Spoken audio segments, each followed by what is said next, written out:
I now give the floor to Ms. Jeanine Hennis-Plasschaert. Thank you, Mr. President.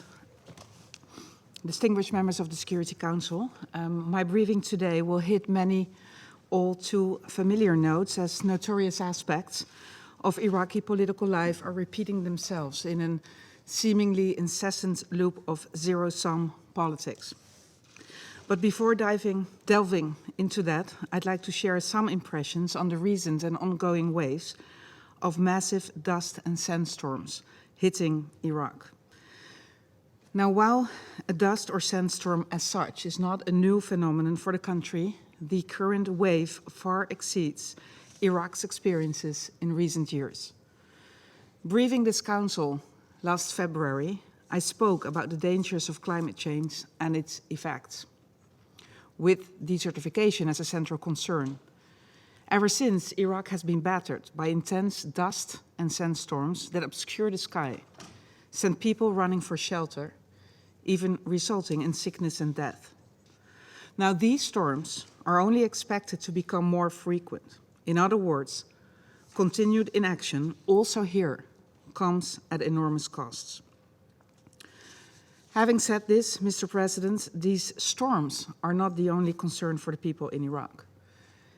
Iraqis continue to wait for a political class that instead of being content with still power battles, they are waiting for a political class that will roll up its sleeves to make headway on Iraq's long list of outstanding domestic priorities. As you know, national elections took place well over 7 months ago, and multiple deadlines for the formation of a government have been missed. Now, it's true, Iraq is not the only country facing a protracted government formation process. But Iraq's political leaders would do well not to hide behind that argument. It distracts from what is at stake. It excuses a political deadlock while non-state armed groups fire rockets with apparent freedom and impunity. It excuses a political stalemate while ordinary people suffer.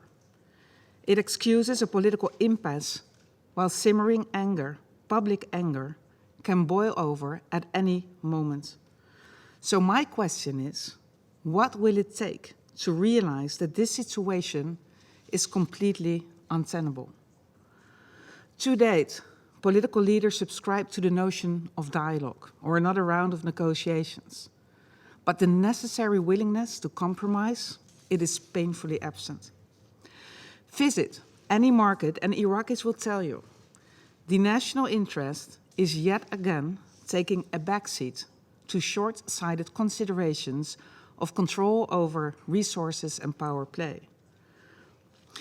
It is therefore high time, and yes, I repeat myself, but it is high time to return the spotlight where it must be on the people of Iraq and a program of action that provides adequate service delivery to all citizens. An end to pervasive corruption, factionalism, and the pillaging of state institutions. The implementation of desperately needed reforms. The diversification of the economy, predictable governance instead of constant crisis management, an end to impunity with accountability as a key feature of the state, and of course, reining in non-state armed actors while asserting the state's authority. Over the past 3 years, you have heard me make these points numerous times. And one thing remains clear. The neglect of the population's most basic needs has gone on for far too long. Again, Iraqi political inaction comes at a huge price, not in the short term for those in power, but for those desperately trying to make ends meet on a daily basis. Madam President, a few more specific observations, beginning with relations between Baghdad and Erbil. The sorry pattern of ad hoc negotiations continues to prevail instead of what is critically needed. An institutionalized, predictable mechanism for the comprehensive, holistic, and durable resolutions of all outstanding issues. While this is evidently necessary, such a mechanism continues to be plainly missing. And this deficiency is sadly coupled with internal rivalries on both sides as well. As I said last time, a spirit of partnership and cooperation can and must guide all stakeholders, including with regards to the recent Federal Supreme Court ruling on the KRG oil and gas law. Having engaged with both sides on this matter, I am convinced that there is a way out. However, and there is no denying it, events in the past have gravely eroded mutual trust. Hence, it will prove essential to build confidence, including by pledging to refrain from politically motivated unilateral actions in the future. Now, Mr. President, zooming in on the political situation within the Kurdistan region. Last year in May, I participated in an event at the University of Kurdistan. It's a promising event with all Kurdistan region political parties present. In my remarks, I outlined the toxicity of political infighting and factionalism. I emphasized the importance of unity, not to be confused with uniformity. I spoke candidly about the need to move away from the yellow and green divide, about the responsibility of leaders to guide outreach and to bring together opposing interests to focus on solutions that represent the interests of all peoples living in the Kurdistan region, be it Erbil, the Houk, or Suleymaniye. However, 1 year later, this promising event seems to have gained zero traction. On the contrary, divisions have deepened, with adverse effects on the peoples of the Kurdistan region. Now, and without repeating my remarks of a year ago, but it must be clear, the Kurdistan region has a choice. And with the Kurdistan region election scheduled for the 1st of October later this year, it is of utmost importance to level the electoral playing field with all political actors, big or small, enjoying equal opportunities, promoting a conducive electoral environment that is. Additionally, I can only underline that geography does not always play in the Kurdistan region's advantage. In other words, its unique geopolitical circumstances alone should be enough to give its leaders pause. And of course, that goes for the whole of Iraq as well. As I've said on countless occasions, whether we like it or not, a weak domestic home front only creates a welcoming environment for continued external interference. Now, on a related note, let me also comment on incoming missiles and rockets. Disturbing, disruptive, and dangerous. With the IRGC claiming responsibility for up to 12 short-range ballistic missiles launched in the early hours of Sunday, March 13, another worrisome chapter was opened. And while the IRGC described the targeted location in Erbil as the strategic center for conspiracy and evil acts of the Zionists, no evidence for such claims was found. The targeted site is known as a civilian area, a private compound.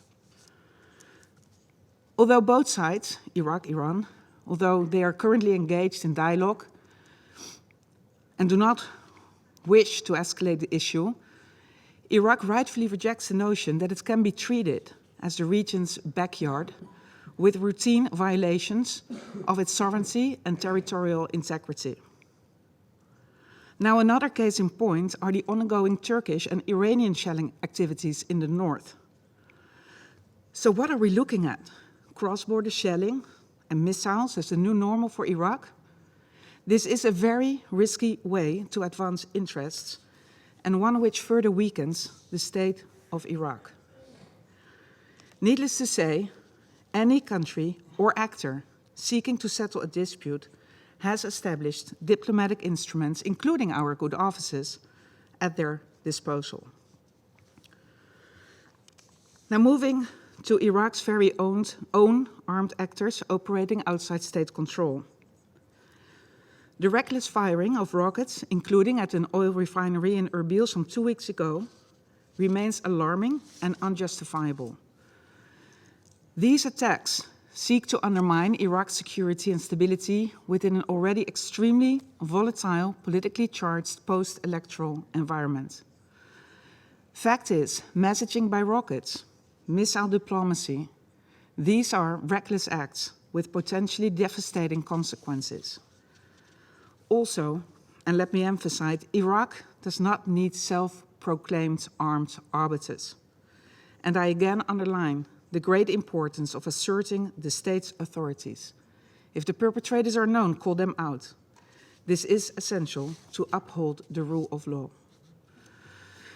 Ladies and gentlemen, turning to the ever-pressing question of Sinjar. As we know all too well, Sinjar's recent history has witnessed horrific ordeals, culminating in the heinous crimes committed by Daesh. Today, while locals urgently need to rebuild their lives, they continue to face unconscionable obstacles. Obstacles due to discord on security arrangements, public service provisions, and a unified administration. The Sinjar agreement signed by Baghdad and Erbil in October 2020 was seen by many as a glimmer of hope, a very first but important step in the right direction.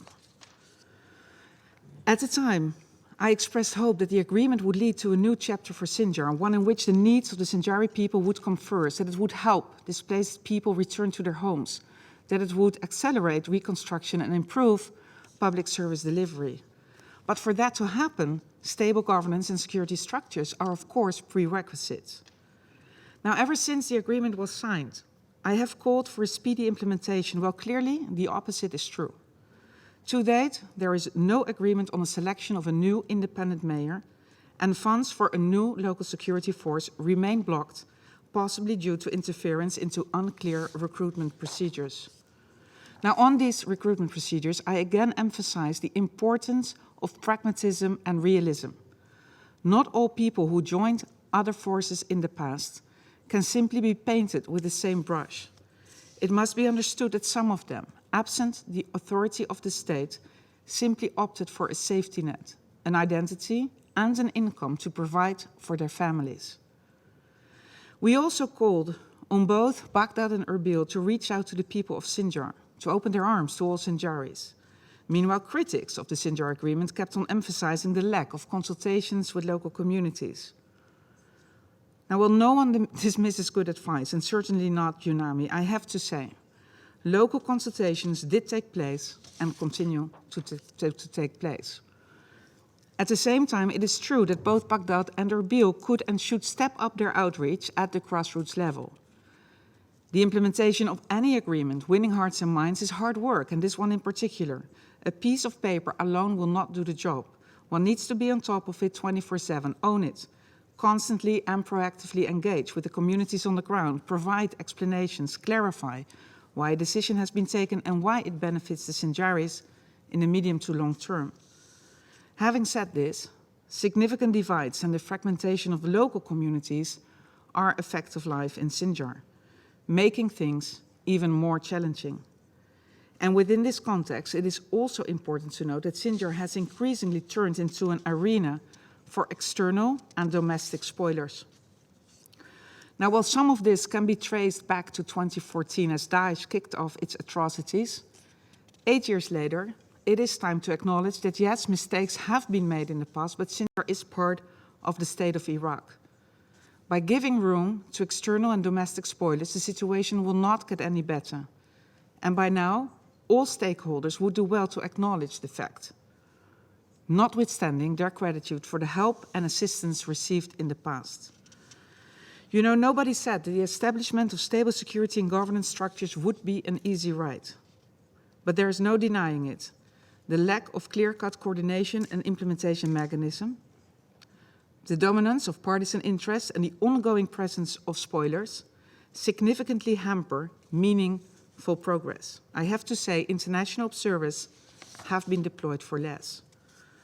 Clashes have again erupted in recent weeks, and this sadly made Sinjari families again pack their belongings and find their way back to the Kurdistan region to seek shelter. So let me reiterate. Sinjari safety and security should be front and center at all times. They deserve peace under the authority of the state. Domestic and external spoilers have no place in Sinjar. Baghdad and Erbil must assume their responsibility and urgently work together with only one objective: to improve the lives of the people on the ground and to promote the voluntary, dignified return of displaced persons to their homes. Mr. President, a few words on the issue of missing Kuwaiti third country nationals and missing Kuwaiti property, including the National Archives. In recent months, the Iraqi Ministry of Defense has stepped up efforts to reach new witnesses through broadcasts, the media, as well as consular and diplomatic channels worldwide. As a result, at least 2 potential new witnesses have come forward during this period, confirming that broadcasts with a wide geographic reach can be helpful in eliciting information. This demonstrated investing efforts in obtaining new witness information and insisting on acquiring satellite imagery analysis from relevant member states are essential to bring this crucial and sensitive file to a close. Now, Mr. President, I will conclude my remarks by underlining once more the importance of overcoming the political stalemate. Significant domestic vulnerabilities are being compounded by the ongoing effects of the pandemic and global geopolitical tensions. A sincere, collective, and urgent will to resolve political differences must now prevail. It must prevail for the country to move forward and to meet the need of its citizens. Thank you, Mr. President. I thank Ms. Hennis-Plasschaert for her briefing.